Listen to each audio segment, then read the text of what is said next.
Hello everyone, welcome back to my channel. तो आज हम exercise chapter number 2 class 7th जो गणित प्रकाश की जो न्यू बुक आई है एनसीईआरटी की, तो उसका हम पेज नंबर 33 से शुरू कर रहे हैं।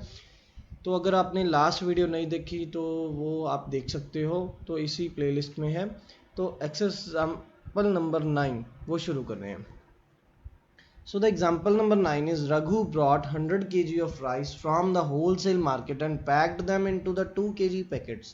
He already had 4 2 kg packets. Write an expression for the number of 2 kg packets of rice he has now and identify the terms.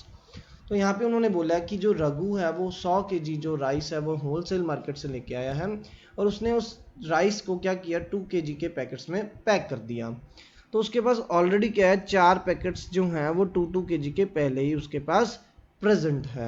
तो उसका एक्सप्रेशन लिखना है। तो देखो वो जो है वो 100 kg के पैकेट्स लेके आया, 100 kg जो है टोटल राइस लेके आया और उसको 2 kg के पैकेट्स में डिवाइड कर दिया, मतलब पैक कर दिया। तो दैट मीन्स हम क्या लिखेंगे 100 डिवाइड बाई 2। तो टोटल उसके पास कितने पैकेट्स हो गए 50 पैकेट्स हो गए और 4 पैकेट्स उसके पास ऑलरेडी है। तो उसका मतलब उसका एक्सप्रेशन क्या बन गया 4 प्लस 100/2। 4 प्लस 100/2। 100/2 की वैल्यू क्या है 50। 50 में 4 ऐड कर देंगे तो क्या आएगा 54। तो टोटल उसके पास अब जो पैकेट्स हो गए वो कितने हो गए उसके पास 54 पैकेट्स हो गए। Next, move to the example number 10 is Kanan has to pay 430 rupees to a shopkeeper using the coin of rupees 1, rupees 5, note of rupees 10 and 20, 50 and 100. How he can do it? तो वो कैसे करेगा?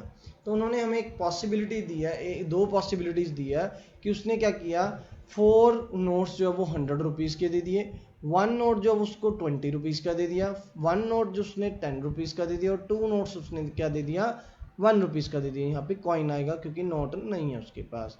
ठीक है। Similarly यहाँ पे क्या उसके पास 8 नोट्स 50 रुपीज़ के, तो यहाँ पे 400 रुपीज़ बन गए। 1 नोट क्या 10 रुपीज़ का, मतलब 10 रुपीज़। 4 नोट्स 5 रुपीज़ के 20 रुपीज़ यहाँ पे बन गए और 2 नोट 1 रुपीज़ के, तो इसका टोटल भी क्या बनेगा 432 रुपीज़ बनेगा। तो इसका हमें एक्सप्रेशन दे दिए। आइडेंटिफाई द टर्म्स, हमने टर्म्स बतानी है जो ऊपर हमें दो एक्सप्रेशंस गिवन है। तो देखो ये तो बहुत इजी है। तो ये फर्स्ट आपकी टर्म है 4 into 100, second term is 1 into 20, third term is 1 into 10 and fourth term is 2 into 1. Now next 432 is 8 into 50, 1 into 10, 4 into 5 and 2 into 1. तो ये आपके पास क्या है दोनों एक्सप्रेशंस की टर्म्स हैं। Can you think some more ways of giving 432 rupees to someone? तो अगर आपने 430 रुपीज किसी को और को देने हैं तो आप क्या कितने नोट्स कौन कौन से दोगे इन दोनों के अलावा? तो देखो अगर मैं क्या करूं, मैं 20 नोट्स जो है वो 20 रुपीज़ के दे दूं तो मेरे पास टोटल कितने रुपीज़ हो गए 400 रुपीज़ हो गए। प्लस 3 नोट्स 10 रुपीज़ के दे दूं तो मेरे पास 30 रुपीज़ हो गए। प्लस दो कॉइन जो मैं 1-1 रुपए के दे दूं तो दैट मीन्स टोटल मेरे पास कितने बन गए 432। ओके। तो इस तरह मैं 432 रुपीज़ दे सकता हूँ। इससे बहुत सारे एक्सप्रेशन बन सकते हैं, आप कोई भी बना सकते हो। Now next is example number 11. Here are two pictures. Which of these two arrangements matches with the expression 5 into 2 plus 3? तो आपने बताना है कि 5 into 2 plus 3 जो एक्सप्रेशन है वो इन दो फिगर में से किसके लिए सूट करता है और मैच करता है। तो इसका मतलब क्या है, जो 5 फिगर्स हैं या 5 पेयर जो हैं वो 2-2 के हैं। तो देखो 5 पेयर 1 2 3 4 5, तो ये आपके टोटल 5 पेयर्स आपको गिवन है और 2 के पेयर 1 and 2। तो और 3 क्यूब्स आपके नेक्स्ट पड़े हैं। ठीक है। तो देखो इसको जब हम सॉल्व करेंगे 5 into 2 is 10 प्लस 3, तो टोटल कितने हो गए 13। तो that means first term is 5 into 2, second term is 3।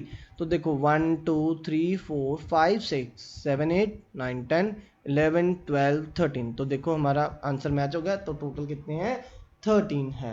Clear. तो नेक्स्ट जो है आपको यही एक्सप्रेशन दिया हुआ है 5 into 2 plus 3 that is 10, that is 3, 10 plus 3 is 13. Next, what is the expression for the arrangements in the right making use of the number squares? तो देखो राइट में हमें एक और फिगर गिवन है ना जिससे मैच नहीं किया, तो उसका हमने बताना कि इसका एक्सप्रेशन क्या बन सकता है। तो देखो अगर मैं दो लाइंस को अलग अलग लूँ तो यहाँ पे क्या देखो 5 है, टोटल 5 है, और यहाँ पे ब्लू वाले कितने 3, तो टोटल कितने हो गए 8 हो गए। और ये दो लाइंस हैं तो दैट मीन्स इसको हम क्या कर देंगे 2 से मल्टीप्लाई कर देंगे, तो that means 5 into 2 into 5 plus 3। यहाँ हम क्या करेंगे, ये जो 5 ब्लॉक्स हैं ये 5 हैं, ये कितने हैं 3 हैं, 5 प्लस 3 प्लस ये कितने हैं 5 प्लस 3, तो ये भी हमारा एक एक्सप्रेशन बन गया। ठीक है, और उसके बाद ये जो 5 ब्लॉक्स हैं वो येलो हैं और वो कितनी बार है 2 बार, तो 5 ब्लॉक 2 बार, ठीक है, प्लस ये जो 3 ब्लॉक हैं वो भी 2 बार है, तो 3 ब्लॉक 2 बार, तो ये हमारे क्या है 3 एक्सप्रेशन बन सकते हैं। और यही आपको एक्सप्रेशन दिए हुए हैं, ये देखो ये तीनों एक्सप्रेशन आपको गिवन है। ठीक है, now the next is find the value of the following expression by writing the terms in each case. तो हमने क्या है इन सब की क्या है वैल्यूज निकालनी है और इनमें क्या बताना है, राइटिंग द टर्म्स भी लिखनी है। तो फर्स्ट जो पार्ट है उसकी टर्म्स कौन कौन सी है, तो टर्म है first term is 28, second term is -7, third term is 8। तो ये आपकी क्या है first term, second term, third term. उसके बाद हमने इसकी वैल्यू बतानी है। चलो, तो 28 minus 7 that is 21, 21 plus 8 is 29, so answer will be 29. Okay, now move to the B part. तो B part में हम क्या टर्म्स लिखते हैं, तो टर्म्स कौन कौन सी हैं, तो सेकंड पार्ट की जो टर्म्स है वो हमारी प्लस माइनस के साइन से अलग होती हैं। यहाँ पे फर्स्ट टर्म क्या है 39, तो first term is 39, second term is this one, this complete because multiplication is there, that means multiplication is bound. So second term is -2 into 6 और थर्ड टर्म क्या है प्लस के साइन के साथ है, तो थर्ड टर्म इज 11। तो पहले बॉड मास के अकॉर्डिंग पहले मल्टीप्लाई सॉल्व होता है, तो पहले क्या लिखेंगे 39 माइनस 6 इंटू 2 12 प्लस 11।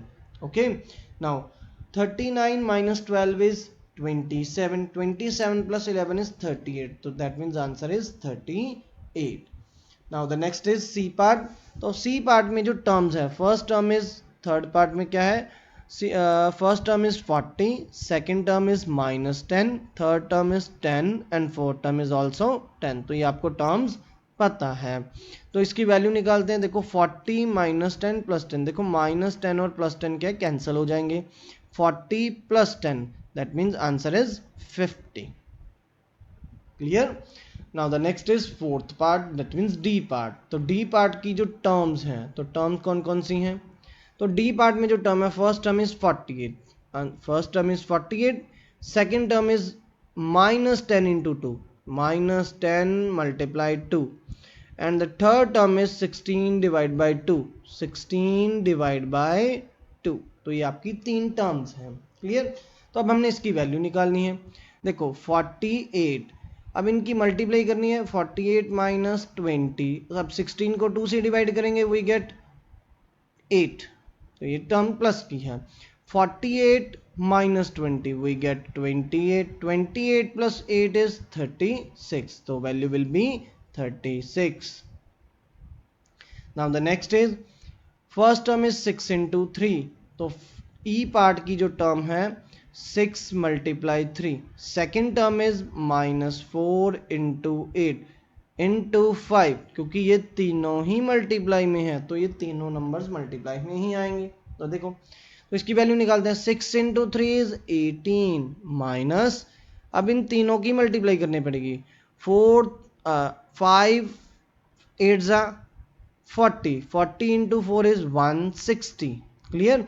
अब देखो, अब यहाँ पे जो बड़ा नंबर है वो नेगेटिव का है, तो आंसर क्या आएगा नेगेटिव, क्योंकि छोटे नंबर में से बड़े नंबर को माइनस कर रहे हैं।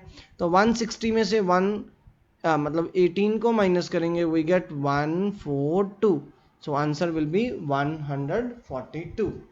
So the next part we will discuss in the next video. Thank you for watching this video. Like, share and subscribe. If you have any doubt, just put in the comment section.